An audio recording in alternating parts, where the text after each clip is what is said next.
সাহাবারা জিজ্ঞাসা করলেন, ইয়া রাসূলুল্লাহ, ইয়া হাবিবাল্লাহ, রাসূল গো, আমাদের মাঝে সমস্ত মানুষের মাঝে সর্বশ্রেষ্ঠ মুসলমান ব্যক্তি আল্লাহ রাসূল জনাব মুহাম্মদ রাসূলুল্লাহ সাল্লাল্লাহু আলাইহি ওয়াসাল্লাম বলেন,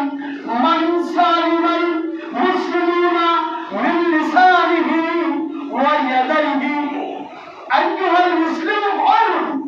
মান সালিমাল মুসলিমুনা মিন লিসানিহি ওয়া ইয়াদাইহি। আল্লাহ রাসূল বলেন, মুসলমানদের মাঝে উৎকৃষ্ট মুসলমান ওই ব্যক্তি যার জবান থেকে, যার হাত থেকে সমস্ত মুসলমানেরা, সমস্ত মানুষেরা হেফাজত করে। এই হাত দ্বারা মানুষেরা নিরাপদ থাকবে, হোক মুসলমান হোক অমুসলমান, সমস্ত মানুষ আমার হাত থেকে যেন নিরাপদ থাকে। সেটা হতে পারে কোন কলমের কসম,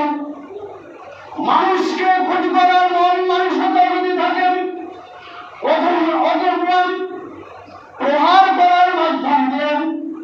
যে কোনো ভাবেই এই মুসলমানের